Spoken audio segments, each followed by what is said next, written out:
Hey agents! Dust Storm Rising has arrived as part of Year 8, Season 2, and for the next few weeks, our fight shifts to the streets of New York. If you don't own the Warlords of New York expansion, you're in luck. Ubisoft has opened it up for everyone until August 11th, so every agent can jump in and experience the event.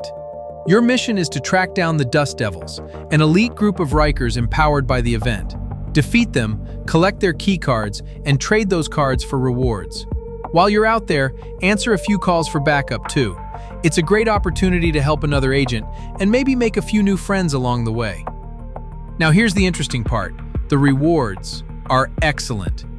Many items that were once tied to specific missions, game modes, and limited time events can now drop from these reward caches. I've already picked up some fantastic gear, and this is only a small sample of what's available.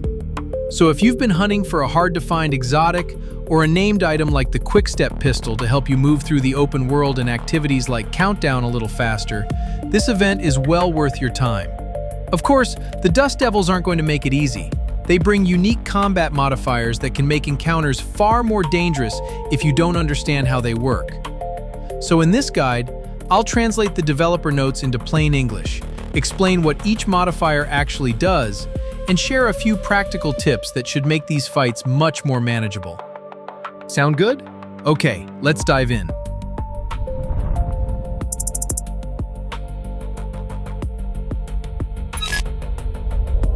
Before we get into combat strategy, it helps to understand what you're actually walking into, because Dust Storm Rising changes more than just the enemies you'll be fighting.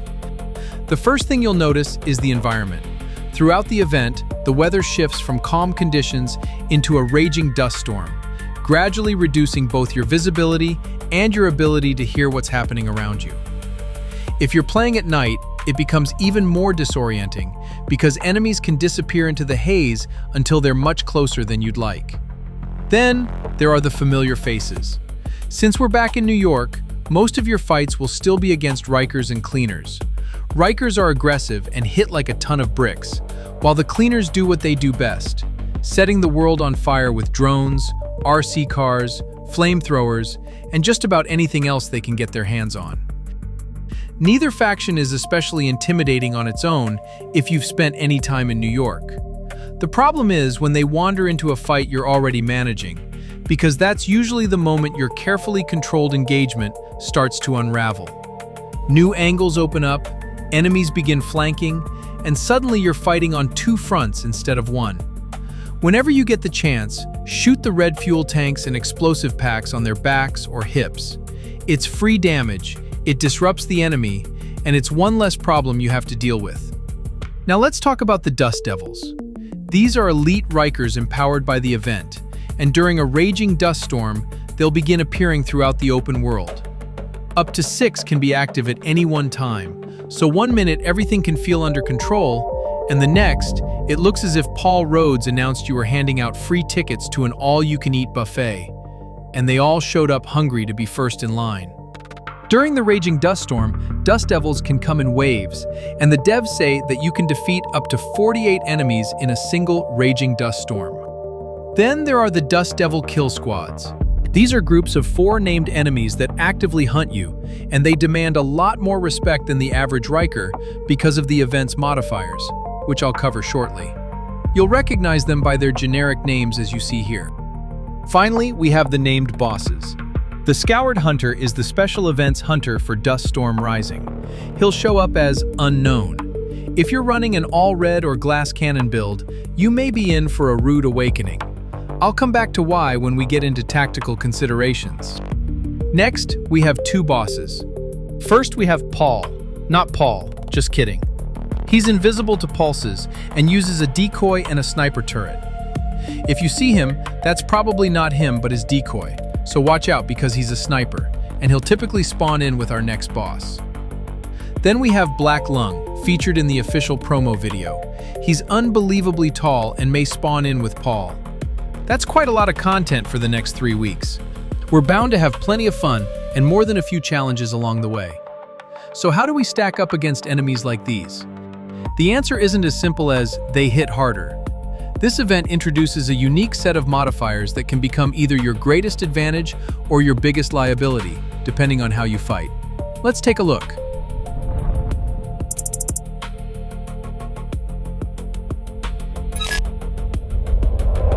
So what makes them so dangerous? It isn't just their health, it's the modifiers. The dust storm isn't there simply to look dramatic. It becomes part of the fight. You might be in the middle of clearing a control point under decent visibility, only to have the storm intensify around you. Within moments, it's difficult to identify targets beyond your immediate circle, and keeping track of enemy movement becomes much more challenging. The event modifiers add another layer to that. Some reward fighting at certain distances, while others become a liability if you're caught in the wrong position. So understanding when they're working for you and when they're working against you can make a huge difference in how these encounters play out. Now, if you've already looked through Ubisoft's developer notes, you've probably noticed they're fairly dense. I wanted something that was easier to digest, so I put together a simple infographic that summarizes everything in one place. Let's walk through it together and make the event modifiers much easier to understand before we head into combat. There are essentially 3 modifiers at work here, and they all revolve around combat distance. Looking at the way they're designed, I think the developers are trying to encourage us to rethink some of our favorite builds and playstyles, because fighting this event the same way you normally do won't always give you the best results. Let's start with the first one. This modifier reduces the damage you deal to enemies. If your instinct is to stay well back and engage from long range, this is the first mechanic you'll want to pay attention to. Between 5 and 25 meters, your damage is reduced by 20%. That's noticeable, but it's probably something most builds can absorb without too much trouble. Once you move beyond 25 meters though, the penalty jumps to 50%, and that's where things change. At that point, the game is making it pretty clear that it doesn't want this event played from the back of the map. Fortunately, that's only half the story. The second modifier works in your favor by increasing the damage enemies take from you. Within 10 meters, enemies take 50% more damage. That's a huge bonus, and to me it says the developers want to reward players who are willing to get in close, take more risks, and fight where things are at their most dangerous. From 11 to 25 meters, the bonus drops to 20%. That's still a healthy increase, and I suspect it's where many players will naturally find their comfort zone. Beyond 25 meters, however, that bonus disappears completely. So if you want this modifier working for you instead of sitting on the sidelines, you'll need to stay inside that 25-meter range whenever it's practical. The final modifier affects status effects. Enemies farther than 25 meters gain 80% status effect resistance, so if your build relies on fire, bleed, foam, shock, or other forms of crowd control, you'll probably notice enemies recovering much more quickly than you're used to. At first glance, it might seem that fighting anywhere within 25 meters is acceptable, while long-range engagements should be avoided. But that's an oversimplification. The math tells a much more interesting story, and we've only scratched the surface of its tactical implications. Let's take those numbers one step further and explore some tactical tips and build considerations.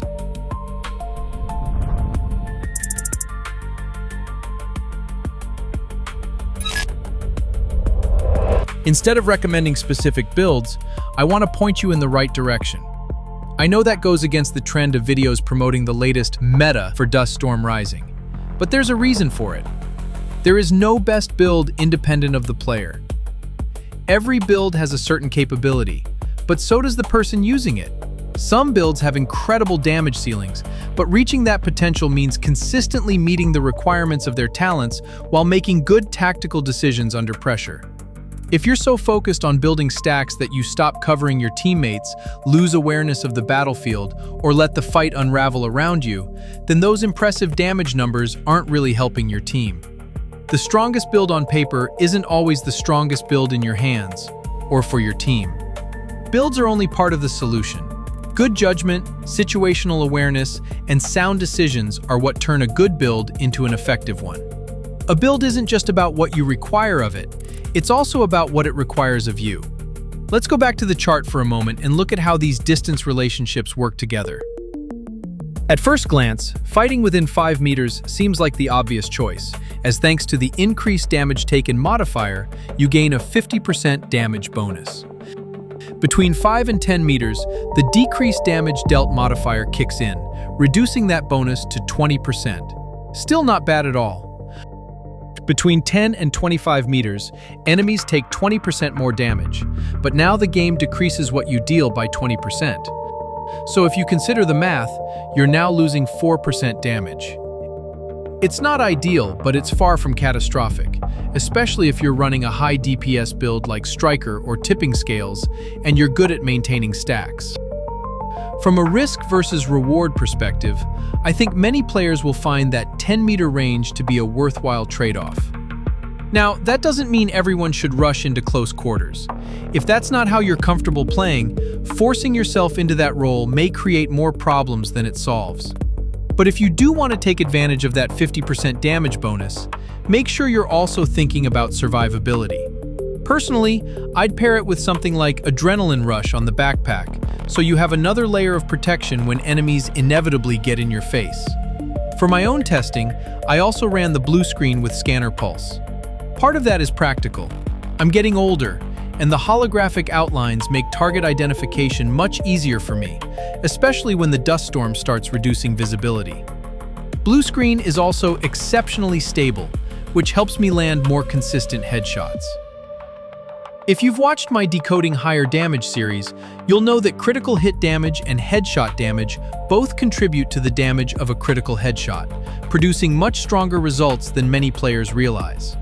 The more critical hit chance you have, the more often you'll benefit from that combination, which is one of the reasons I try to push my critical hit chance as close to the 60% cap as possible these days. Scanner Pulse also activates Blue Screen's talent, and I'll let you pause the video here if you'd like to read through the details.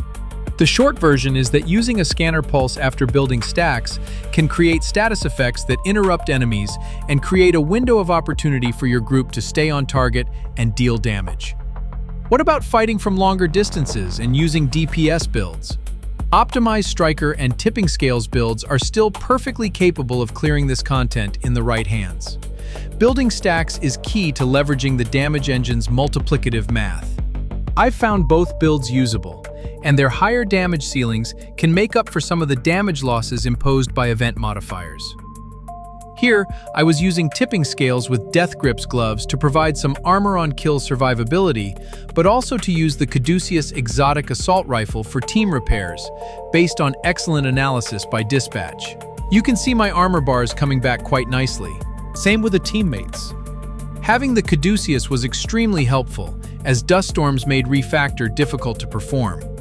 During my testing, I found that when the dust storm rolls in, assault turrets and striker drones may not work dependably.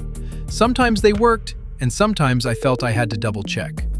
Since Refactor's team repair depends on skill damage, if you find your skills are having trouble consistently locking onto enemies, then adjust your team's survivability strategy as needed. What worked for me was a Tipping Scales combination with a Fixer drone, the Caduceus Assault Rifle, and the Death Grips named gloves. More than anything else, this event seems designed to turn your favorite build into your Achilles heel. Dust Devils are exceptionally good at flanking, surrounding you, and forcing you out of position. A fight can unravel surprisingly quickly. Your favorite build may become far less forgiving when enemies start collapsing on your position from multiple directions. Even heavily defensive builds aren't immune. I learned that the hard way when one of the bosses dropped my Protection from Elites build with a single tactical tomahawk. These bosses aren't playing around. Success isn't going to come from one great build or one player trying to be the hero. It's going to come from your team finding its rhythm. Balance survivability with damage. Manage your distance. Control the battlefield. Communicate well. Stay in sync with your team. Keep the initiative and fight as one.